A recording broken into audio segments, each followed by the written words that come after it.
Ladies and gentlemen, can I kindly ask you to please take a seat? We are beginning a specially and symbolically, but very important session now. It's basically when cities become a land of freedom, the Afghan Cycling Championship in Aigle, Switzerland, and I just want to introduce very briefly what has happened. You can see a picture here, again, extremely symbolic, extremely important.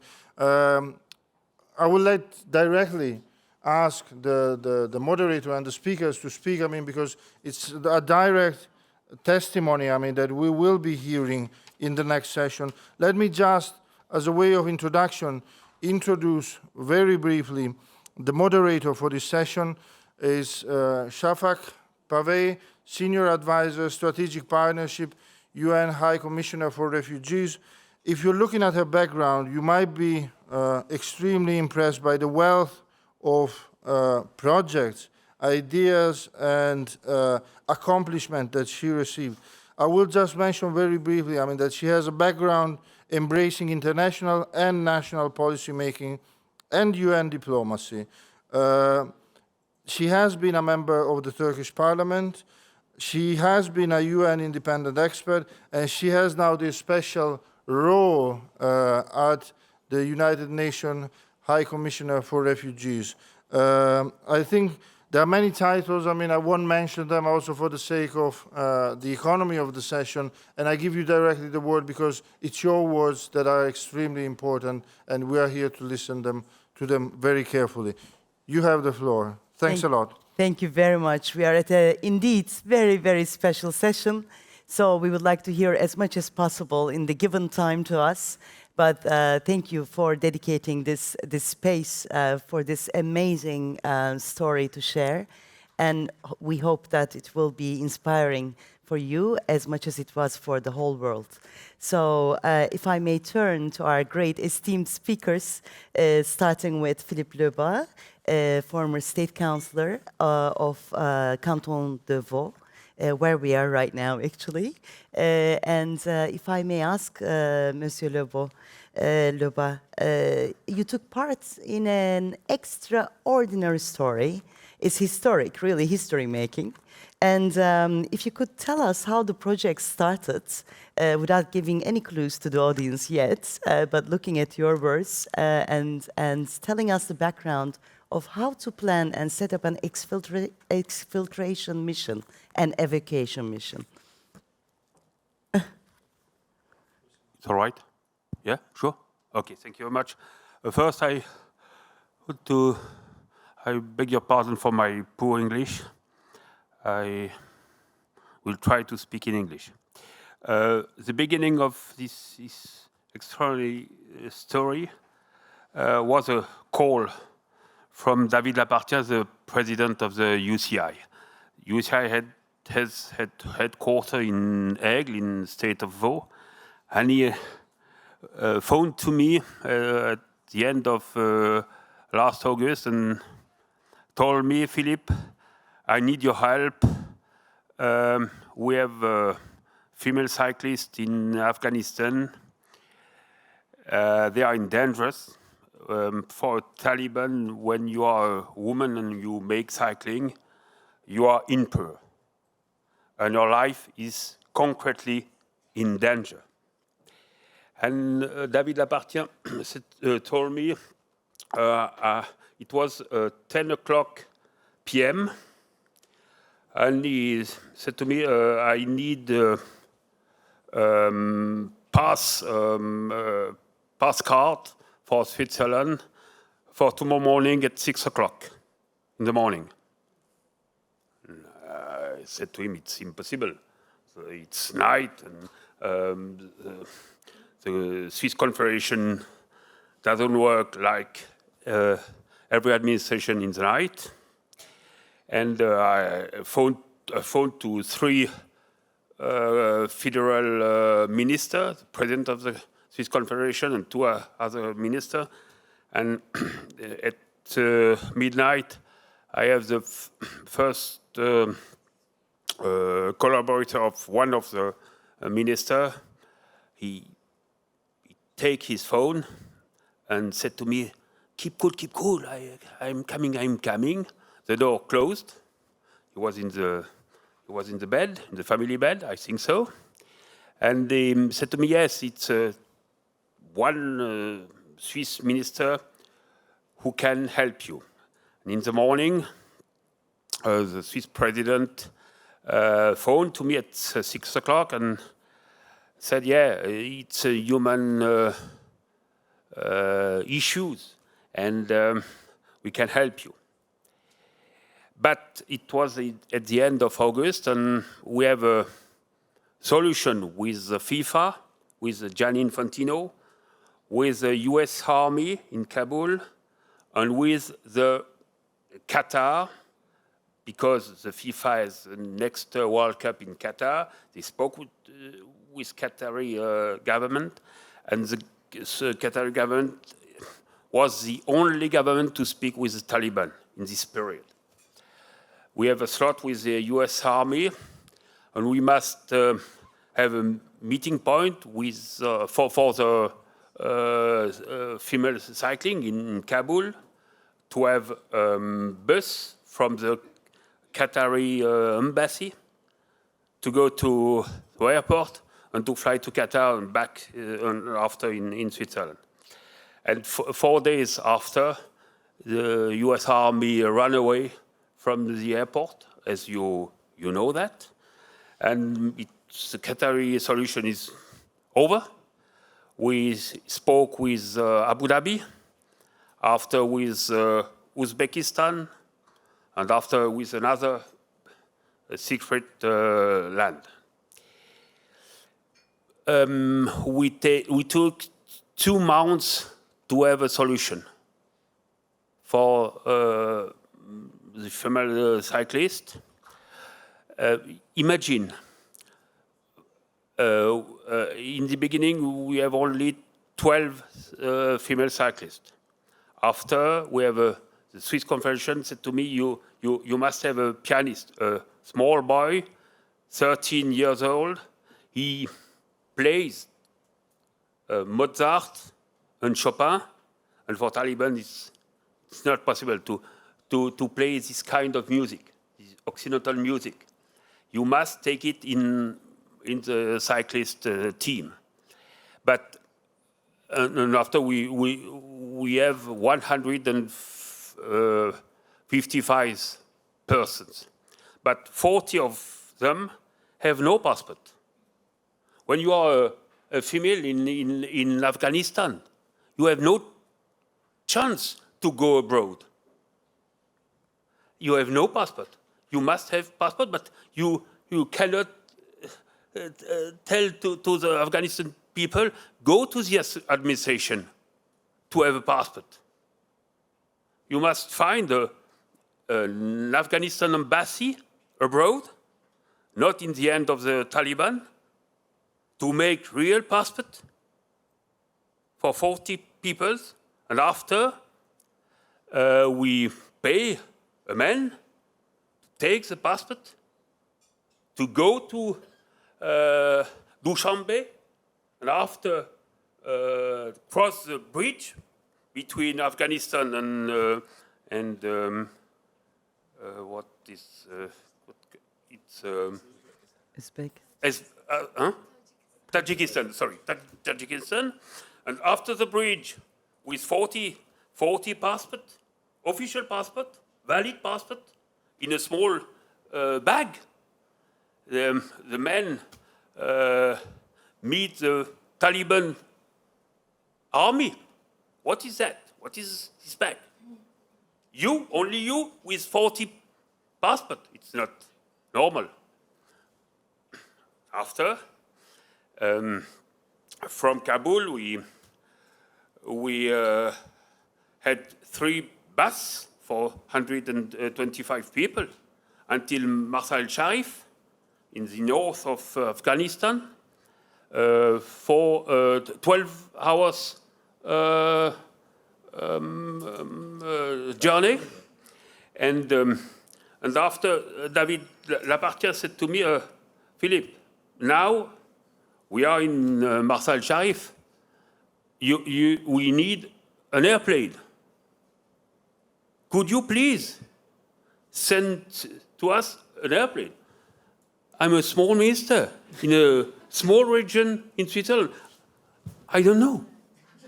When you can rent a plane and to give to the pilot, go now to Afghanistan, in a country in war. And David Appartient find a pilot, find. I asked to the Swiss administration, and the administration said to me, no flight for you. Sorry, but we don't do that. But David, with the help of a great man from Israel, fan of cycling, who pay for this operation, just for human reason. And we, from Belarus to Marsa al Sharif with a flight, and after to Dushanbe, and after from Dushanbe to Tirana in Albania. And just a word of Albania. I have received from the Swiss Confederation 38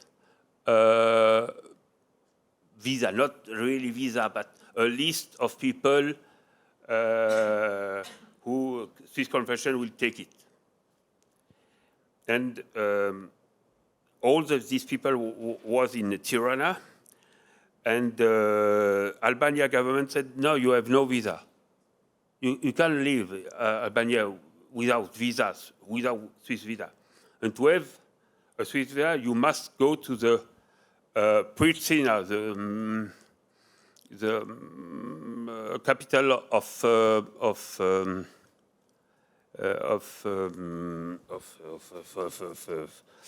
Kosovo.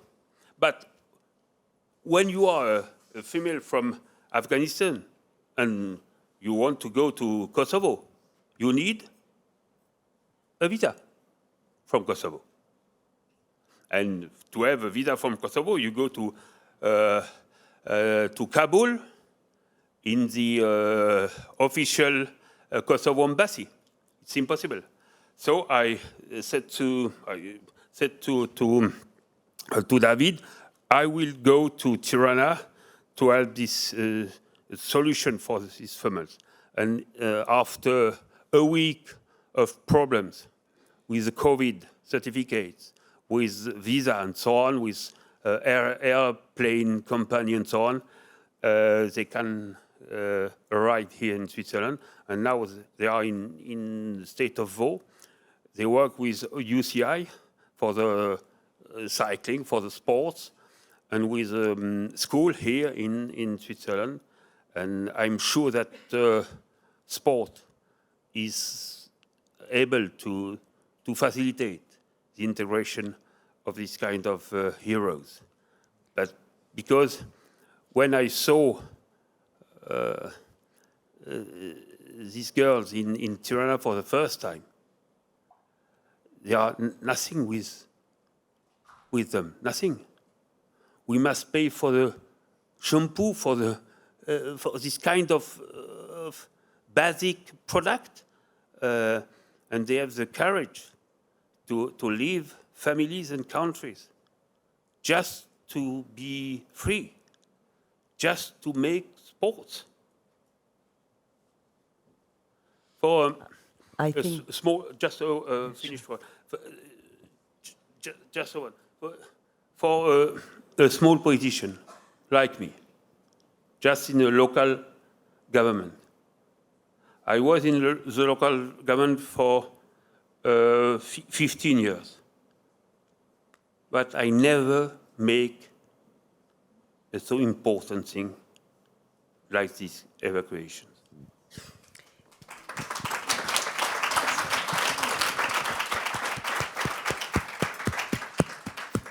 Thank you very much. It's really the heartfelt also applause from worldwide for your courage, the step that you have taken further, and how city can offer freedom, can be a land of freedom. So I would like to now, the next step of the story starts here with Jacques Landry, director of UCI World Cycling Center.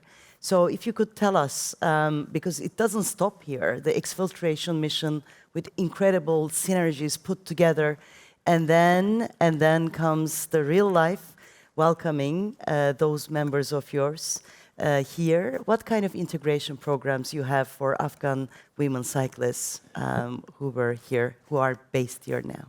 Yes, well, thank you. And I think from our standpoint, as Monsieur Lebas mentioned, after the exfiltration, athletes were cyclists and members of male, females coming from mostly from the Afghan national cycling team or federation were either dispatched here in Canton of Vaud in Aigle. A lot were ended up in the Emirates and then eventually got dispatched elsewhere. So there's in France, ended up in France, in Germany, in Italy, Canada as well, the U.S., Australia, and Singapore. So the story, each story is a bit different. I know here when we had not only the 12 female cyclists that were in Aigle at our accommodation for athletes that we have for our athletes, because organizing events is not our daily job. We don't organize events, but we organize the national championships this past weekend. But when they arrived at the place we call Mon Séjour in Aigle, which is our accommodation for our athletes, we immediately started working with the Canton de Vaud, working with ensuring that they start getting language courses, they learn French, and also working with social workers to try and get them into families or get them in, eventually coming into integrating into normal society. Now that is the case here in Switzerland, but as I mentioned, there's different scenarios depending on which country they eventually these individuals landed in. Me coming from Canada, I know that the Canadian authorities are a bit different. So the Canadian government at some point in time wanted to have 40,000 Afghans coming in, but they simply could not process them fast enough.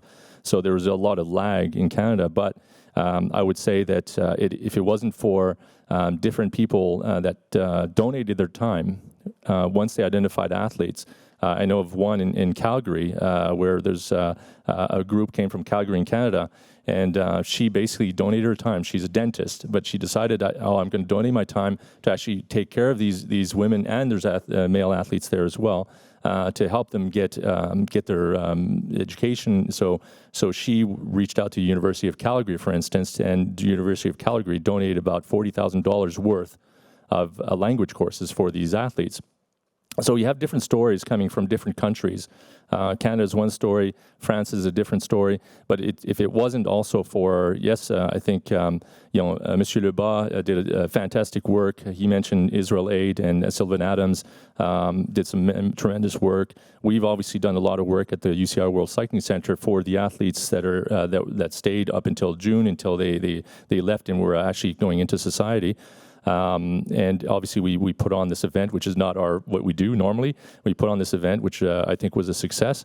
But if it wasn't for all these volunteers also, the unsung heroes for me, aside from the athletes who are the unsung heroes, but I think they are not unsung, they're actually the heroes for sure. These are the ones also we need to keep in mind, because if it wasn't for them, we had to basically we had a list of athletes coming obviously from the 160 odd people that were exfiltrated from Afghanistan, but a lot of times, and Monsieur Lebas mentioned it, a lot of times they came without passports or visas or even contact information. So we had to track all these athletes. So when Monsieur Lapartien said, we want to put on this national championships for women because men could basically still compete in Afghanistan, but women cannot, we had to start tracking everybody down. which took a tremendous amount of time to track everybody down. And it was a Herculean, it was a massive task, it was a massive task, but eventually we got there with about 49 athletes who started the race. And unfortunately, some we couldn't get because we just couldn't process visas in time. But I would say that the list started from 70 and went down to 30 because we weren't sure we'd get some from Canada. Then eventually we brought them over to the embassy in Canada, in Vancouver, brought them over. So eventually we ended up with around 50 athletes starting the race. It is unbelievable. And the way that you put it as well, it tells us the story. It takes a village to save one. And looking at what Monsieur Loba, also yourself, has said, now we are looking at actually saluting the courage of unsung heroes, as you put it, but the courage of Wahida Husseini here today with us, one of Afghan cyclists who made it here. So if I may turn to you, after the Taliban takeover, as we know, it has basically impacted horrendously and disastrously on women and girls' rights, to everything, to life, but also making sports, as Monsieur Leval put it. But so in your new life, how does sports in your new town is helping you to integrate? And could you tell us a bit of your story, Wahida, please? And Wahida has been learning French for the past 7 months, so she will be conducting, as per her choice, this interview in French. Bonjour à tous. Oui, malheureusement, depuis l'année passée, les filles et les femmes ont perdu tous leurs droits dans notre pays, Afghanistan. Et avant Taliban, il y a 7 ans, quand j'ai commencé à faire du vélo en mon pays, Afghanistan, je me suis promis d'aider les filles qui aiment le vélo, qui aiment faire ce sport. Mais et moi, je suis allée à l'université pendant 4 années avec mon vélo parce que je voulais encourager des autres filles qui aiment faire du vélo. Unfortunately, in the last year, many of the women and girls have lost a lot of their rights. So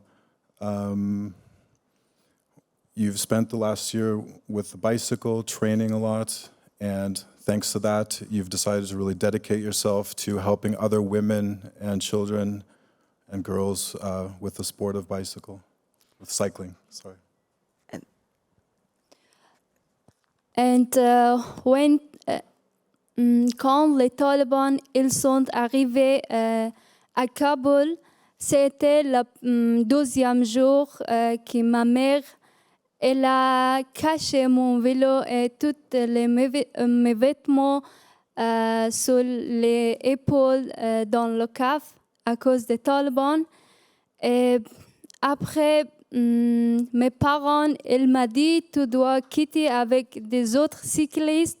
C'était très difficile pour moi, mais je dois partir, je dois quitter mon pays, ma famille, parce que mes parents, ils m'ont dit tous les jours, si vous voulez continuer tes études, ton sport, tu dois quitter. À cause de ça, je sais, c'est très difficile pour moi, encore pour des autres filles qui quittent son pays, mais je dois quitter.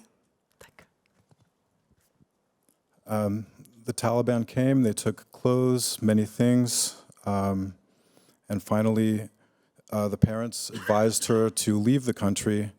It was a very difficult time, but they said she really needed to go.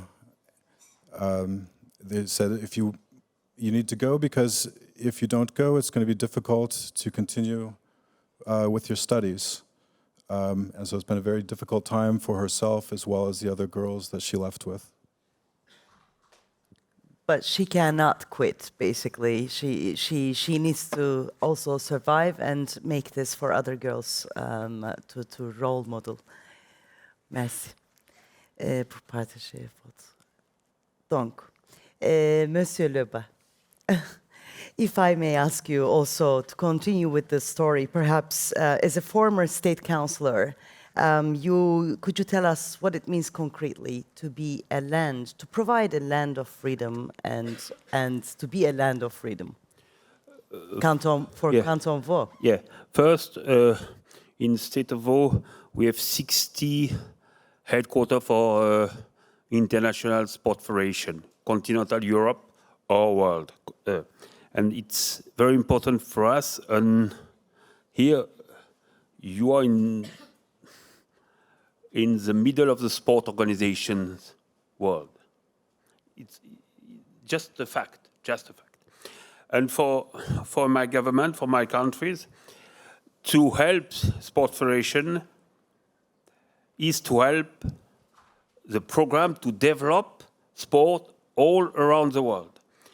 And the UCI, who is one of the top federation for equality of gender, female and male sportive, in the organization and in the competition. Perhaps it's the best practice in UCI, in the sport federation. And David Lapartien, the president, helped all the cycling organization to develop the female cycling. And now she and the other athletes are now in danger because they make cycling. Because the UCI develop the female cycling all around the world. And my job as politician, and the job of the Swiss Confederation, is to help sport female just to make sports, just, not to make politics, not to choose a government, but just to make sport and to be free, and to be free. Thank you. On that note, I would like to turn to Monsieur Landry, because to make sports and to be free.